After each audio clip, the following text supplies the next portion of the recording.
Hello, Home Slices. This is Kiera with Home Slice Adulting, coming to you with another review for Iyanla Fix My Life, Season 6, Episode 608, titled Raised by Monsters, Part 2. Now, before we get into the meat and potatoes of what happened in this very emotional episode of Iyanla Fix My Life, I want to say thank you for clicking on this video. Don't forget to like, comment, subscribe, and share this with people who you think will like it. If you're interested in hearing my thoughts on part one of the Raised by Monsters episodes, check out the link that is in the description box of this video. Now let's jump right in because a lot of things happened in this particular episode, and I don't have all night because I still have stuff to do, and it is very late, as many of you know. There's something going on with my cell phone. My cell phone charger will not charge it. Typically, I record these things on my cell phone because I found that at one point I was like doing these reviews live and I didn't like the quality of it. And I really don't care to do these videos live because, you know, the internet cuts in and out and, you know, the quality of it and all that kind of stuff. But because my phone is kind of on the fritz right now, I don't necessarily have a choice. So I hope this video comes across loud and clear and that nothing goes wrong with it. So, in the spirit of jumping right in, we'll briefly go over who's who and get into what happened. So on part one of this story, we met with a collection of 5 siblings who grew up in the foster care system and faced horrific, torturous conditions. The first part of this series occurred 6 weeks before this part. So just keep that in mind. So Rita is the mother of all of the 5 siblings. Kadeem is 28, and he's the person who originally wrote into Iyanla. Kadera is also 28. She is Kadeem's twin sister. Michael is 29, who was beaten so badly that he developed epilepsy. William is 30, and he was incarcerated for 14 years. And Shalimar, who is 32, is the oldest of the siblings, and she was raised by her grandmother, Rita's mother, instead of being placed in foster care like all of her other siblings. So we have the first meeting around the table, and initially all of the siblings are there except Kadeem. So we find out that in the 6 weeks that have passed since the last time they were with Iyanla, William had a baby that was born on Michael's birthday, which is sweet. You know, congratulations. Having a baby is always a big deal. But then I'm like, okay, where's Kadeem? And so apparently Kadeem then tore up his sister's house, then hit on her, beat on her, and the police were called. And I'm like, what the heck is going on? What, like, last we heard the siblings were, you know, trying to do their best to get along and stay in touch and all that kind of stuff. And now we hear that, that Kadeem is out here acting a fool and being abusive towards his sister. So, Kadeem on the previous episode seemed kind of meek and almost ashamed about how violent he had been previously. But clearly, you know, something didn't change. And I'm glad that Iyanla acknowledged that these people are still in the healing process. And I want to make it clear that Iyanla is just the beginning for the guests on her show. She provides the initial tools, the initial clarity, the initial moment for them to shift their mindsets to help them get out of whatever situations that they are in. But it is up to them to follow through with that. And whether that's seeking therapy or going to some type of rehab or whatever it is that these people need to do to upkeep their healing, is up to them. Iyanla just gets the process started. So even though she had saw them 6 weeks 6 weeks prior to them coming back together, you know, they are all still very raw from beginning to try to heal. So I just wanted to point that out. So Shalimar says that she doesn't have any feelings towards her mom. Not, I'm sorry, not Shalimar. Kadera says that she doesn't have any feelings toward her mom, and she thinks that her mom is a quitter and that she's not gonna stay. Oh, sorry, y'all. I'm so tired. And that she's not gonna stay throughout the entire process. Now, William says that he doesn't want to have a relationship with his mom, and that Michael doesn't even want his kids around her. And you know what? It's 100% understandable. I don't fault them for the way that they feel. Michael seems to be the most open to hearing what Rita has to say because he feels like he is owed the truth, which is 100% right. And Kadeem finally shows up. He is wearing a nice suit. He looks good, and Kadera is just not feeling it, obviously. But we'll dive into that later. So Iyanla asked a question that a lot of children who are abandoned by their parents don't ask themselves, and she asked them to consider, what if Rita leaving her children was the best thing for them? What if it was sparing them from having to live the life of being a child of a crackhead? And Michael is saying, I don't think that would be considered sparing, considering all, the hell that they had to go through. But who knows? Who knows what would have happened to them if they had a crack addicted mother? It could have been worse. Like there's a possibility that it could have been worse. So Iyanla wants them to keep that in mind. Rita's children think that she is too wrapped up in her man, and that's basically all she cares about. Uh, and Michael wants to see action as opposed to hearing words. So Iyanla wants the women to open up their hearts to hearing their mother's experience, and have some compassion for their mom because she became a mother before she became a woman. And Iyanla said something that I don't know that I agree with. She said that women get angry with their mother and boys get their hearts broken by their mothers. I'm not. I'm not 100% with how Iyanla likes to gender emotions. Um, and it's not that I'm in like total disagreement, but I feel like a lot of the things that she says is based on this weird hierarchical, patriarchal almost. Um, and that it's not even always patriarchal because she talks about matriarchy as well. But to me, it's like a very gendered statement saying that even though all of her children feel abandoned by her, that her female children experience it in a different way than her male children. And I don't know that that's true. But moving on, Iyanla has asked the children to write down what they want to say to their mother. So we get the one-on-one with Rita, uh, more like the 411 with Rita. Rita is 49 years old, which is about my parents' age, which is, interesting to me, but whatever.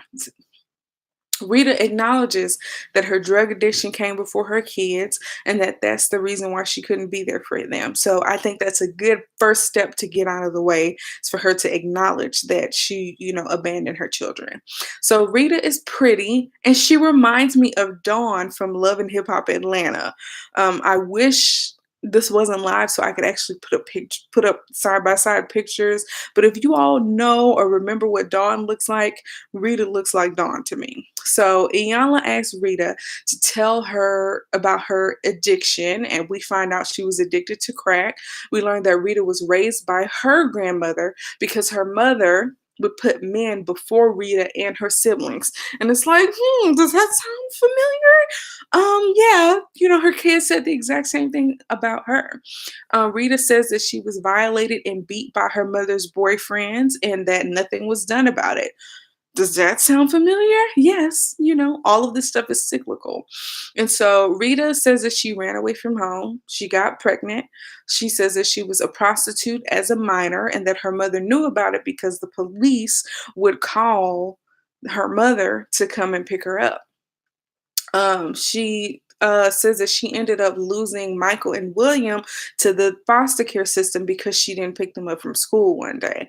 And so Iyanla asked them, "Do you know how your abandonment has affected your children? Have you heard about what they had to go through in your absence?" And Rita, basically says no. And Iyanla wants to know if she has prepared herself to hear what they have been through because all of this is going to fall into her lap. And we already knew she wasn't prepared. I mean, it's hard enough to hear from one person how you have failed them, but she has to hear from five of her children. She's definitely not prepared for it. So we see a little bit of that later on. So now something else that we all need to consider is that Miss Rita has to, in addition to trying to be there for her children in their healing, she has to heal herself because she obviously has gone through some things, with addiction, with her, her own relationship with her own parents that has impacted her.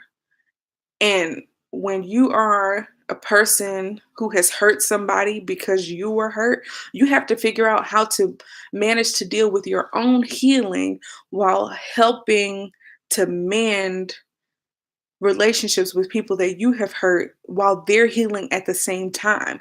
Like you have to heal together, and that can be like some tough water to navigate. But Rita gets kind of defensive and she's like, I can't go back and I can't go back in time, which is the age old excuse that people use when they hurt people. I can't go back in time and change it. All I can say is sorry. And Iyanla was like, that's not good enough. You're gonna have to come up with something else. And she's 100% right. So next, moving on, we see Iyanla having a one-on-one with Kadeem, and Kadeem is recounting his violent dispute with his sister Kadera, which happened only 2 weeks prior to this particular episode. And Kadeem's versions of events don't make sense to me. I'm not going to repeat the story because something about it just didn't feel right. It didn't sound likely. He basically tells the story that Kadera called the police on him for no reason, and while they were waiting for the police to show up, their argument escalated and it got violent and destructive. And so here comes Iyanla with the receipts. We see him, in this recorded video being outraged. We see that things have been thrown down the stairs. We see pictures of, a door that he punched in or kicked in, that he knocked over the mailbox. And according to Shalimar, he hit Kadera and pulled her hair. And Kadeem comes across initially as being almost proud of his actions. And Iyanla is like, well, did you destroy her property? And he's like, I sure did. And I'm like, what the heck is wrong with Kadeem? Why does anyway, let's move on. Let's move on. So Iyanla lets him know that your actions are unacceptable. It is unacceptable for you to put your hands on your sister, to destroy her property, to yell at her, to, call her the B word, use negative language, all that kind of stuff. And that, of course, he puts it on Kadera and says, well, you're just, from that video, you just see things from her viewpoint. And Iyanla is saying the point is, there is nothing, or there should be nothing, that anybody can say or do to get you to a point where you are this violent, where you are this vile, where you are this nasty to the person that you literally shared a womb with. Like, how Iyanla tells siblings that they shared a womb. They were in the womb at the same time. They're twins. There's no way that you should be this way towards your twin, towards anybody. And that he should have more self-control. And Kadeem basically kind of tells on himself and basically says that Kadera talks to him like he's worthless, and apparently that's his trigger. And so Iyanla says that he's taken out his rage from his trauma on his sister, and he says that it makes him feel sick and ashamed. So Iyanla invites Kadera in, and come to find out, Kadeem and Kadera have never talked about what happened to them as children. And because that's unresolved, they take out that anger on each other. And they don't have anyone else to take that anger out on except each other. And so from the looks of it, Kadeem is living with Kadera rent free.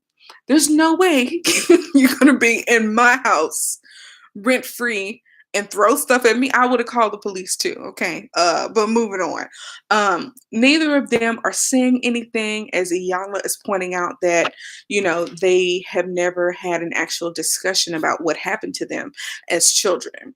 And Iyanla says she's going to give them an opportunity to put everything out there on the table. So for the first time in the history of Iyanla Fix My Life, the first time that I have ever seen, Iyanla gave Kadeem and Kadera some private space, non-televised, to talk about their issues, to find, the space for them to heal and to forgive.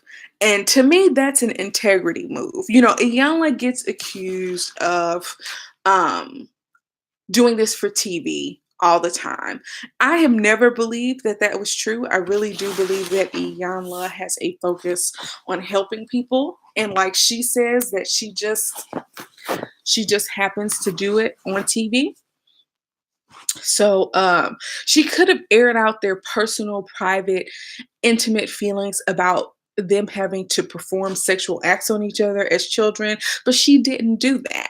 And I respect Iyanla for that. So they seem to come to some type of resolve, and they both are able to see that it is neither of their faults, and they can stop punishing each other for what happened to them as children. So lastly, we have this come to Jesus moment with Miss Rita. Y'all, I'm a softie when it comes to watching things on TV or in movies that make me feel emotional. It's something that I kind of have inherited when, even in cartoons, when stuff happens, it's like, I cry in movie theaters. Oh my goodness. My boyfriend took me to see How to Train Your Dragon 3, and I cried in that movie. I'm just a very emotional person. So of course, watching Iyanla Fix My Life is going to get me emotional. So this whole thing, it was emotional for me to watch this.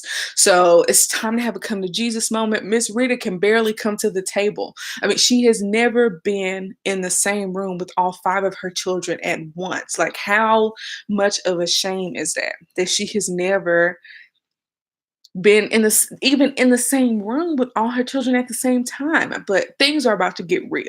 So Shalimar tells in more detail about her molestation. We know that she was molested, and that when Shalimar tells her story, Rita explains that her experience being molested as well mirrors that same exact experience, which is the point about all of this being a pattern, and it's about it being cyclical. So Iyanla had some cards drawn up to help Miss Rita tell her story. And so Miss Rita says, that her mother was able to get custody of Shalimar because basically she painted Rita in a bad light. I don't know how hard it is to paint somebody in a bad light when they have a record of being a prostitute, or they're only 17 years old. I mean, it would be fairly easy for someone to say this baby belongs with their grandmother as opposed to their mom. But Shalimar says that Rita's mom never said anything bad about Rita. Shalimar developed her own negative attitude, or her own personal, she Does she form her own opinion of Rita based off of Rita's actions, about how Rita wasn't around, how Rita would come around every once in a while and say, I'm going to come around, I'm going to be there, and never show up? Um, and so Rita was like, Shalimar was like, basically, Rita was dead to me because I didn't know where she was. I didn't know how to get in touch with her. And it was just easier for her to say Rita is dead than basically to know that Rita is alive and does not care about me and does not care about being in a relationship with me or being in touch with me. So Miss Rita gets defensive, as all people who hurt people do, and says, that she got hooked on drugs and she didn't have the support system to get out of them. She didn't know how to be a good mother. And to me, that kind of sounds like a cop out, but that's her experience. She reveals that she was a prostitute and a drug dealer and that she was addicted to crack.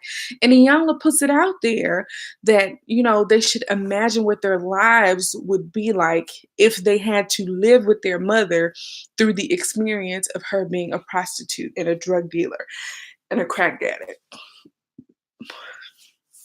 How would their lives be different? Like, consider that even though you went through hell, it might be nothing compared to the hell you would have went through had you been with your mother. Now, William begins to tell this horrific story about how they were all basically kind of sexually abused at the same time, and that they were basically forced to perform oral sex on each other. And I just can't. I just can't, because somebody needs to find this person who made them do these acts and put them under the jail. I just can't. Just hearing that makes me angry. It makes me emotional. It makes me sad. And I as a sidebar, this is why I can't do it when it comes to people like R. Kelly and Michael Jackson. I, to the best of my knowledge, have never been molested or raped.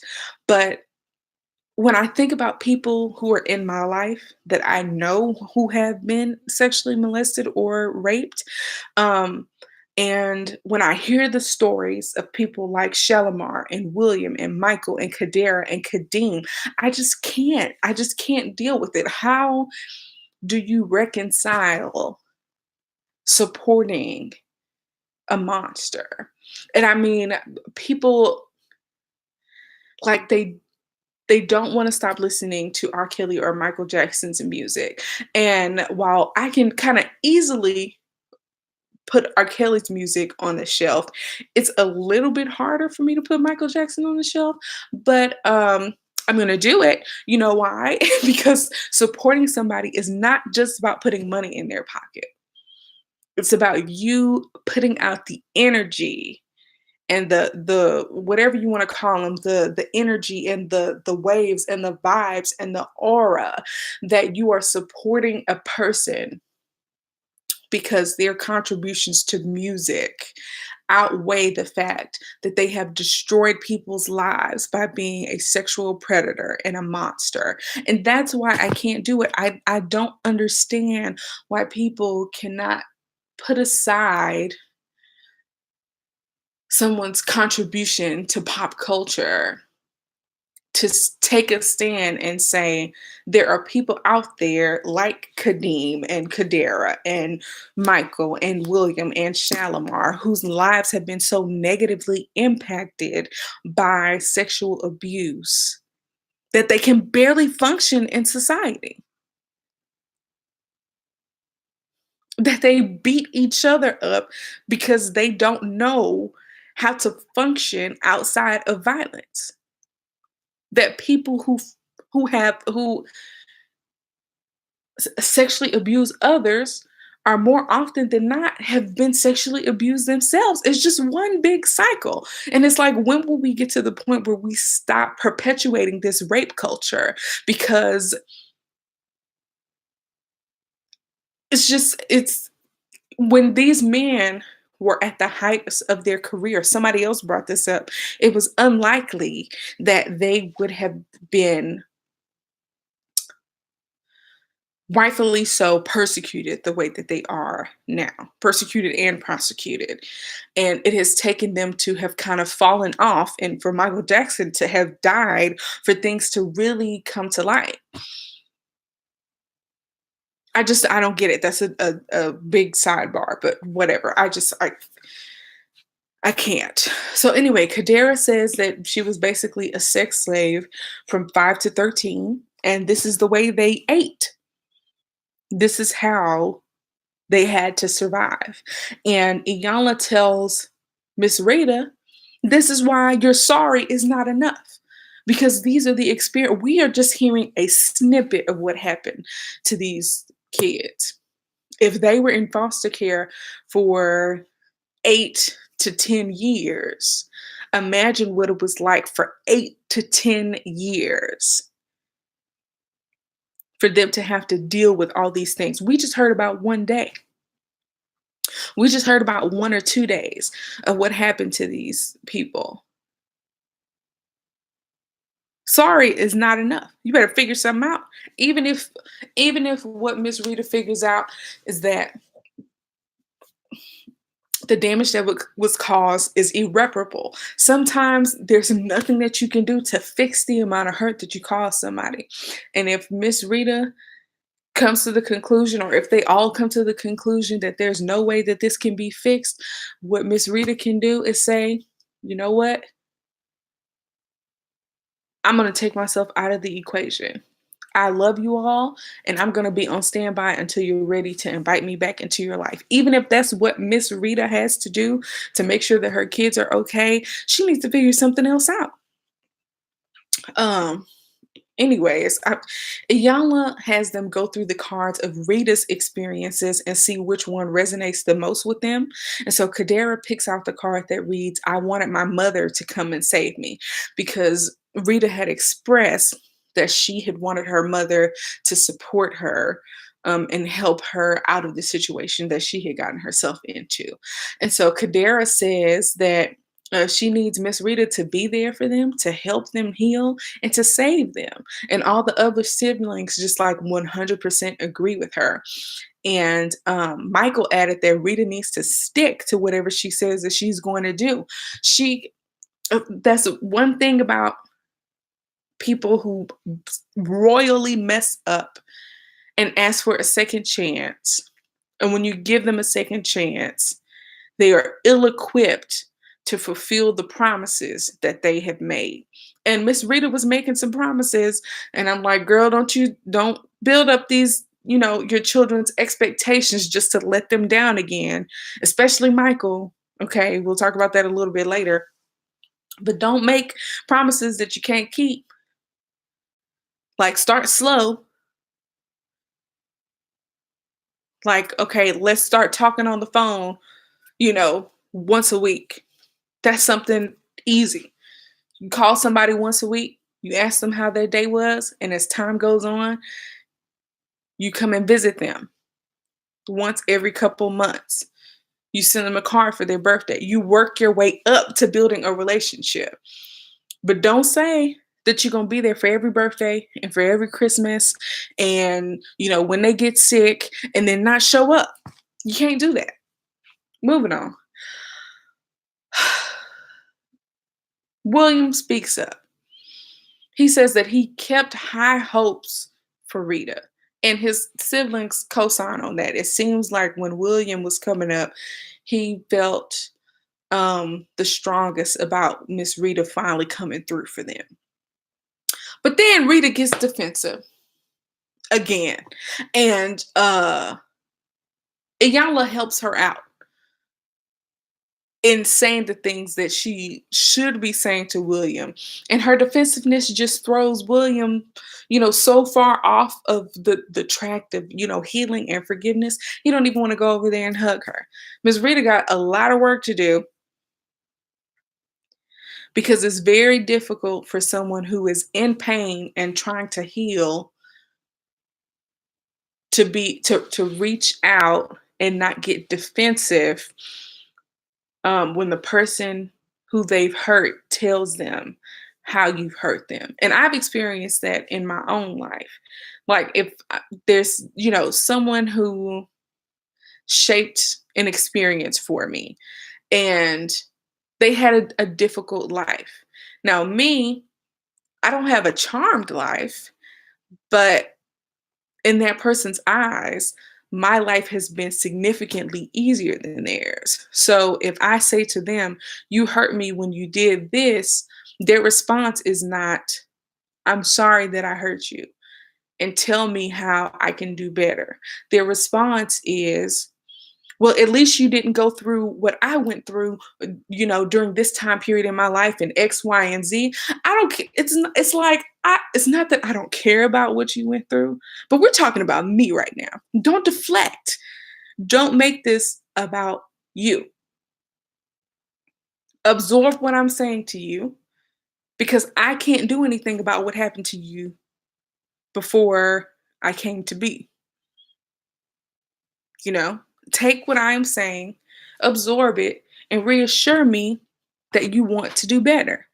Don't make excuses about how your life was so much worse or how somebody didn't come to save you, like Rita said, and she just turned William all the way off. He wouldn't even go over there and hug her. And I don't blame him. She needs some work. She needs to do some inner healing, and it may take her a while to do that before she should reach out to her kids. That's all I'm saying. Now, Iyanla has Michael speak up about one of his worst days in the foster home. And Michael said that he was beaten with the cast iron skillet for asking for something to eat, and that he was made to eat 2 pieces of bread today with a bottle of water. And that basically that's all he lived off of. And that he developed epilepsy because of those beatings and being hit over the head so many times. He starts zoning out, saying he's hot, looking like he's about to pass out. And it's like, how can you not have compassion for him? How can you not look at somebody like Michael and not have any patience or time or any streams or any, views of music videos for people like R. Kelly and Michael Jackson? Like, I don't know that people can um, make that connection or in their minds between a famous person whose music they like and a real person like, Michael or Kadeem or Kadera, who have to live with being a victim of sexual abuse. And to me, that's what comes to my mind. But moving on. Um, to be fair, Miss Rita is there with him witnessing this, and for the first time, she is viewing the physical manifestation of the trauma that her children have had to go through. And it's challenging for her. You can definitely see that it's challenging for her. So the medic is working with Michael, and he seems to kind of come back, and Iyanla is trying to get him to talk and to not hold everything in because that seems to be what's triggering his epileptic episodes. And so he says he feels like he has to hold everything for everybody. And Iyanla tells him to be honest with Rita. And he says that she broke his heart and that he needs her to keep her word. And he simply wants things like birthdays and Christmases, which I don't know that Miss Rita is equipped to deal with right now. But if she's going to make promises, she needs to start small because she has 5 kids to spread herself around to. That's 5 different birthdays. That's, hopefully they can all come together for Christmases, but they each have their own families. You can't be at everybody's house at Christmas. Y'all better figure something out.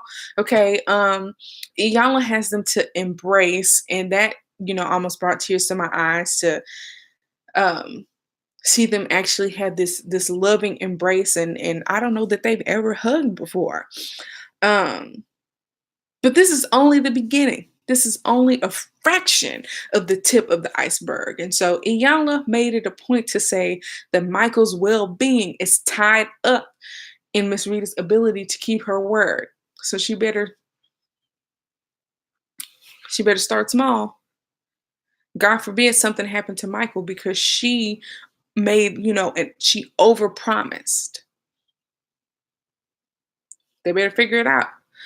Iyanla doesn't think that Rita can take anymore today, and I know I couldn't take anymore. She doesn't. Rita doesn't know how to be a mom, and Rita tells them that she loves them and she wants to work on their relationship. Now, some of them hug their mom, some of them choose not to. Totally, understandable. But I hope that things are going well for them, and that's basically all we know is that Iyanla hopes things are going well for them too. We didn't really get any updates. Um, and it can sometimes be challenging to go through this emotional roller coaster of watching Iyanla without having any closure, without knowing that things are getting better, without knowing that things stay the same or if they got worse. We can only imagine what has happened. But my thoughts and my hopes and my prayers are that they are starting small, that they are working through their healing, that they continue to tell their mom about their experiences and the doses that she can take, and that she can take on the responsibility, and that her children know that she loves them and that she takes responsibility for abandoning them and putting them in those situations, and that they can all be there for each other. And yeah, so next time on Y'all Fix My Life, look, y'all, we see Leandria Johnson. Now, Leandria can sing. She can sing her head off. She won one of the seasons of Sunday Best. I remember watching that when I was in college. It was years ago. Oh, it's like 10, was that 10 years ago? Not quite 10 years ago.